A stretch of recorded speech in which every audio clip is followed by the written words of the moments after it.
Hello, hi everyone. This is Oscar from underdogmusicschool.com. Today I want to talk to you about something that that turns into a problem very early on into people's music learning journey, that is counting music. How to count music. It's not so obvious. Once you already know how to count music, it seems super simple. It seems like second nature, but actually it's not. And this is just a little video to walk you through the basics if you are having trouble. So what we're going to see is how to count music. Why do you want to count music? What are the invisible structures in music in terms of counting? And then also we're going to see the abstract words for it, specifically the words downbeat, upbeat, and backbeat, because those come back all the time. And if you do not have a grasp of that, you're going to be making weird decisions in your music making. And these are just really basic concepts that are very good to understand. Now, I would like to show you a whole bunch of audio examples in this video, but I think YouTube copyright might actually stop us. So what we're going to do is we're just going to do it all in Ableton, and I'm going to show it to you now. Okay, let's hop on in. And here we are in Ableton. What have we got up in Ableton? Well, we have an audio track and a MIDI track, and I'm just going to show you a MIDI track. So keeping time in Ableton. Let's first talk about the most boring time that exists, which is also the most common time that exists, which is what's called 4 to the floor beats. And a 4 to the floor beat means that there are 4 beats in every bar. Okay, I'm using a lot of technical terms here, but look at these numbers here at the top of Ableton. 1, 2, 3, 4, 5, 6, right? Every one of those is a bar. And if you were listening to, let's use techno as the example. Usually techno will have 4 kick drums per bar. It'll go boom, boom, boom, boom. You'll count to 4 and then just do it again. 1, 2, 3, 4. 1, 2, 3, 4. 1, 2, 3, 4. And then when you get to the end of 4 bars, you'll notice that Ableton actually subtly changes the colors of each group cluster of 4 bars. Why is that? Well, that's because usually already something happens in the music at that point and things change, like instruments change or something happens to push the music forward. So let me show you what it would look like in real life. Okay, I'll make a little MIDI clip, and I've got the 909 core drum kit here, which is just to give an example.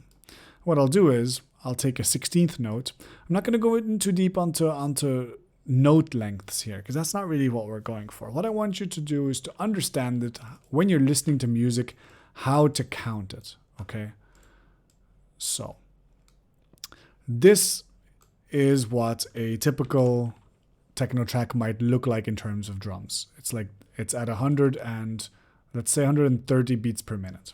And here we go.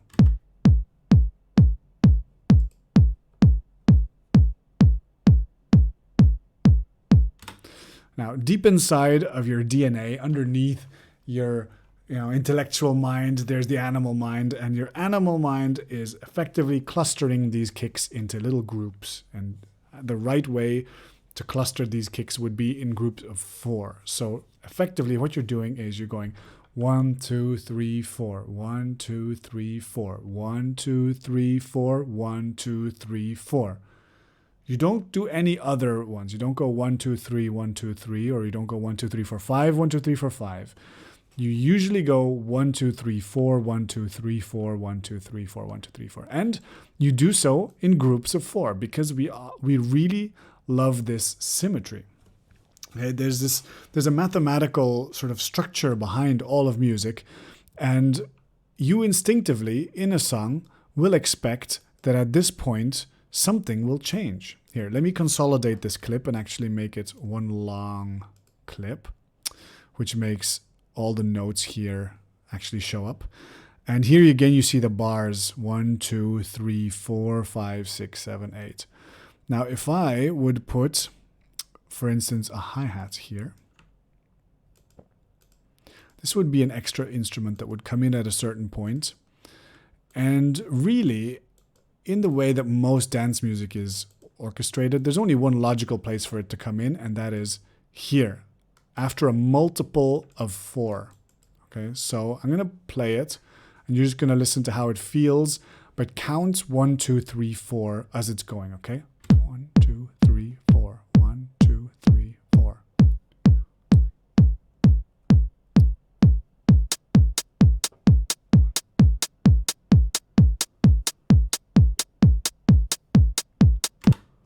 Okay, now when this extra element came in, you still only count the beats. 1, 2, 3, 4. You don't speed up, you don't slow down, you don't cluster those things, you don't count those hi-hats, you just keep counting the kick drums. Okay, that's the metronome that underlies all of your dance music. Okay, you could also imagine, if you have trouble knowing when to count, imagine your head going up and down as the music is going, and you go down, down, down, down, count, count, count, count, count, count, count, count, count, count, count, count. Okay, this is fairly elemental, but you need to start listening to music. When you're listening to music, start noticing this. Start noticing these patterns, because they come back all the time. And just for fun, start counting 1, 2, 3, 4, 1, 2, 3, 4. Because after a while, you'll notice that these clusters of 16, sometimes they're longer, sometimes they're 32 notes, but they're always multiples of each other. So these clusters, most of the instruments stay sort of the same within a cluster, and then within the next cluster, new instruments will start or instruments will stop. It's like you're going from a room to another room to another room, like you're walking from one room into another room. And this happens all the time. And so you could call this a musical phrase or a sequence or something like this. These names are not official, but the distance between here and here, you could call this a phrase. And why would you care about this? Well, because people expect, even if people don't know anything about music, people expect things to change every 16 beats or every 32 beats. And if they don't, people start to think, we're listening to a loop because the energy level is staying super stagnant the whole time. We need things to change. And people expect them to change at that moment. This is very relevant for the art of DJing, because as a DJ, what you're doing is you're lining up two songs so that the start of two sequences falls at the same moment. So this is a sequence. So if this was a song, imagine that the following was a song, like that this was a song. And imagine that there's another song. Let's just duplicate it. And this was another song. Well, what a DJ would do is, as soon as the energy level of this first song is going down, like in this section when there's less instruments playing, you will line up the start of a second song. So this would be song 1, and this would be song 2.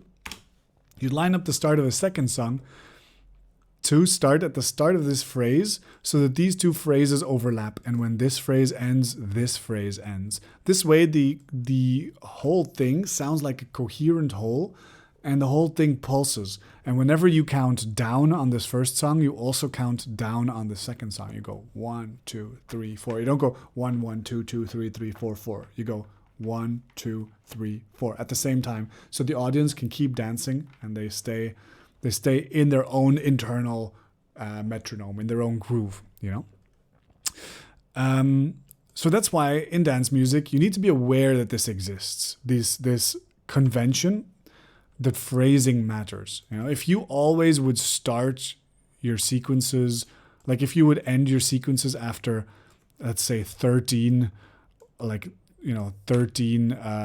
downbeats, the DJ would be sort of caught off guard, because they'd be like, oh, everything's starting too early, or oh, everything's starting too late. Which, if your music is very experimental, absolutely feel free to do that. If you want to break some conventions, do that. But first learn the conventions. Be aware that this exists. Okay, this exists and it's important. So once you're counting 1, 2, 3, 4, 1, 2, 3, 4, I mentioned earlier that you nod your head, right? You go down, up, down, up, down, up. Well, that's why inside of a bar, you see there's the down section, up section, down section, up section, down section, up section, down section, up section. When I play it, nod your head, go down, up, down, up, down, up, down, up, down, up, down, up, down, up, down, up, down, up, down, up, down. That's the downbeat and the upbeat, the downbeat and the upbeat, the downbeat and the upbeat, the downbeat and the upbeat. And in techno, it's good that there's like a kind of a cliche or again a convention that the downbeat is marked by a kick drum and the upbeat is marked by a hi-hat. It does not have to be that way at all. You can have something else as a downbeat and something else as an upbeat, but that's most traditionally what you're going to hear. And even if we don't play a kick drum, if I hit play on this, there's still a downbeat here. It's just invisible, right? So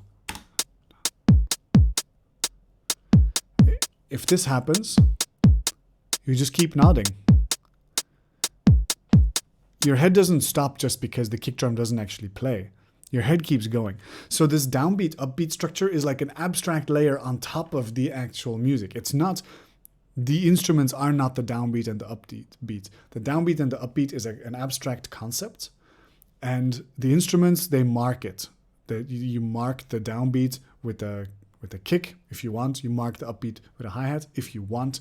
But you can put any kind of instrumentation on there, and it's of any instrument you can say, is this instrument playing on the downbeat or on the upbeat, or on the downbeat or on the upbeat? And so there's often a confusion in classes because students, they think that because there's no kick drum, there's no downbeat, but there always is a downbeat.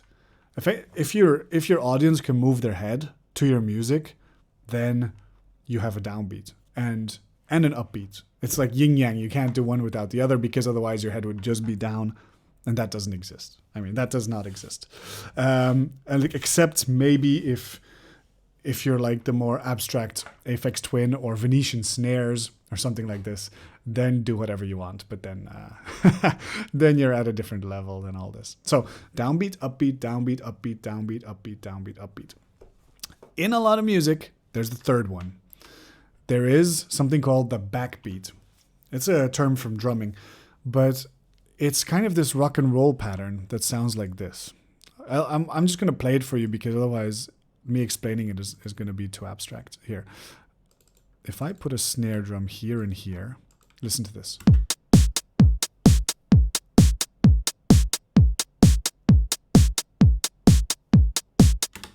1, 2, 3, 4, 1, 2, 3, 4, 1, 2, 3, 4, 1, 2, 3, 4. Boom. 1, 2, 3, 4. 1, 2, 3, 4.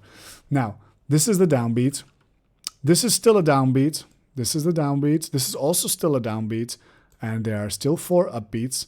However, every second downbeat here is called a backbeat, right? It's both a downbeat and a backbeat. It goes down, back, down, back.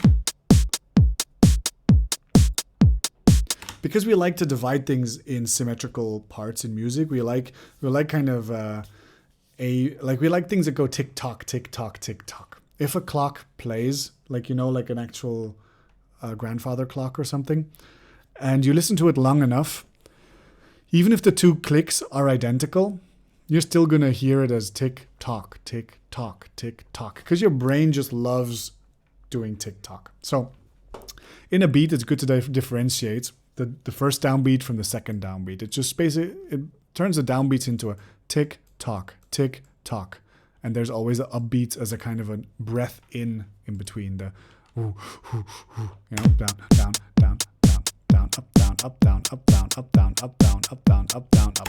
And this structure, once it is in place, it lasts throughout your entire song. Unless you're doing something really bizarre, you don't switch this up. You may silence some of these instruments, but the people keep moving their heads at the same time. This is fundamental. It's super important to differentiate the abstract level of the counting from the concrete level of the actual instruments playing. It's very, very important. So downbeat, upbeat, backbeat, upbeat, downbeat, upbeat, backbeat, upbeat. This is a kind of a rock pattern or a disco pattern or a house pattern or a techno pattern. And You can also say that the kick is usually the heavier element, the hi-hat is usually the lighter element, and then there's a mid-range element, which is often the snare. Let me play it there. Or the clap. So as a clap, it would sound like this. Or you can even stack them on top of each other. There's nothing wrong with layering sounds in electronic music, so. Okay. This is the fundamental metronome that your audience is always nodding along to. And you should be really careful if you disrupt that. If you start to play instruments that really that signal to the audience that this is no longer reliable, then the audience might say, maybe I'll just stop dancing until the DJ gives me something more reliable. So be careful breaking this. I mean, do, by all means, if it's appropriate to what you're trying to do. Just be aware that this exists and that the audience pays a lot of attention to this, even if they know nothing about music. So that's downbeat, upbeat, backbeat. Now, like I said, this structure exists no matter whether the instruments are actually playing or not. So you don't have to have a kick drum every quarter note 4 times per bar. You just don't. You just don't have to have that. Let me make a second pattern here. So this is our standard pattern right here. And this one is going to be our breakbeat pattern. So the kick being there was very easy to count, but it doesn't have to be that way. You could count another element. And something that happens a lot in hip hop, for instance, is that your hi-hats will be super standard, but your kicks will be really not standard. So here's an example.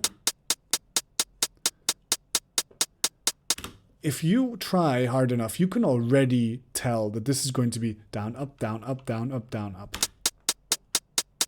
Even though it's all identical, but like I said, our brain loves finding patterns.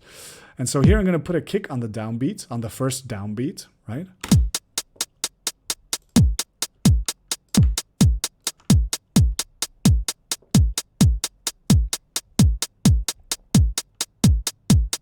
So the hi-hats are now consistent. The hi-hats are the easy thing to say 1, 2, 3, like you can really count them 1, 2, 3, 4. The kick drums is more stuttery and a bit more unpredictable, which is fine because it's a nice music style. It's appropriate to the music. But if you're now counting the hi-hats. And in a genre like this, maybe you want to put a backbeat there. That's going to become a lot easier to count now suddenly, you'll see.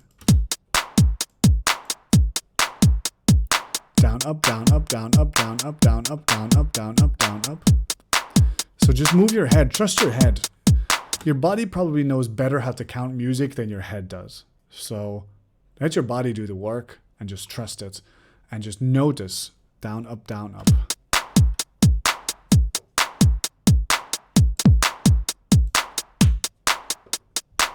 So even when the kick isn't playing, down, up, down, up, down, up, down, up, down, up, down, up, down, up, down, up, down, up, down, up, down, up, down, up.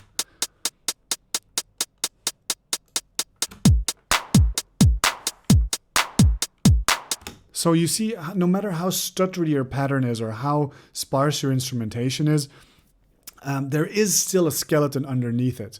If this hi-hat wasn't here, it might be even harder to count. It might be even harder to count. But it's still there. It's still there. And it takes, once you get a little bit of experience as a DJ, you start to see this in everything. And so you get an intuition for where the downbeats are and where the start of phrases are so that you can synchronize them. One small last thing I want to say about this. One small last thing I want to say about this is your backbeat. Sometimes you can sort of pretend that your music is going at half the tempo by putting the backbeat on the third one. Instead of on the 2 and the 4, put it on the 3, and then you get something like...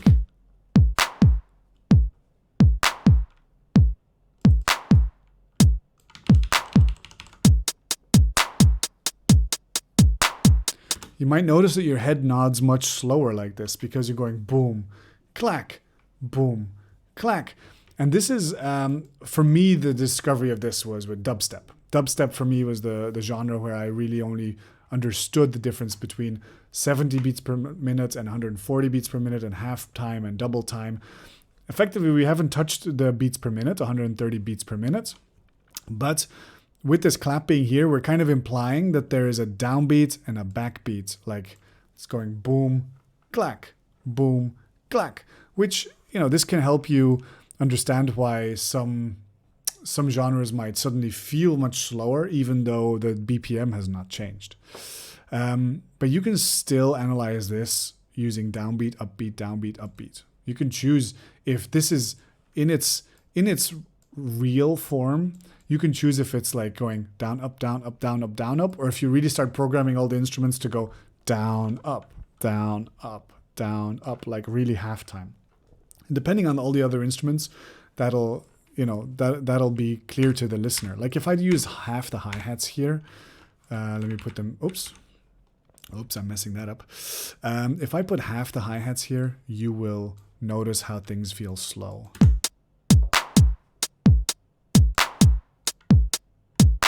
And double time.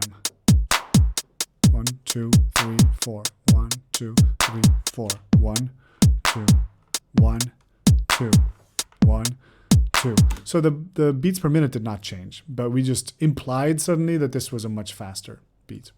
So I'm going to come back to my screen, and I'm going to conclude there. I hope you understood there's this theoretical concept of the downbeat, the upbeat, and the backbeat.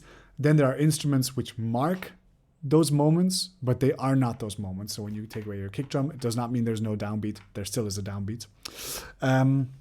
And in music, in general, you count to 4, and you do that in groups, clusters of 4 or multiples thereof, which creates a phrase, which are the main moments at which your music will change and become more interesting or lower energy.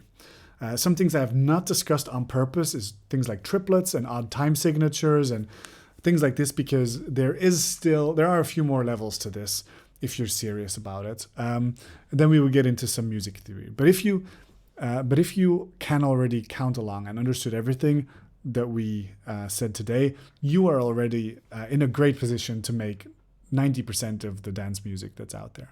So if you do want to go deeper, we do offer those classes in our school, underdogmusicschool.com. Let me grab my little details here. So so we give classes online in classrooms. I mean, they're classrooms, but they're virtual classrooms. We give them through Zoom, and so students, they can follow along. They can interact with the teachers. They can say whenever they get blocked. They can ask for more clarification. You can send us your homework. We'll correct your homework. Things like this, which is the best way to learn, honestly, because YouTube has a lot of wonderful videos. But how do you know what you need to learn? Because by definition, you don't know it yet. So that's the value of Underdog classes. So I hope you enjoyed our tech tip today. And peace out and keep on producing. Bye-bye.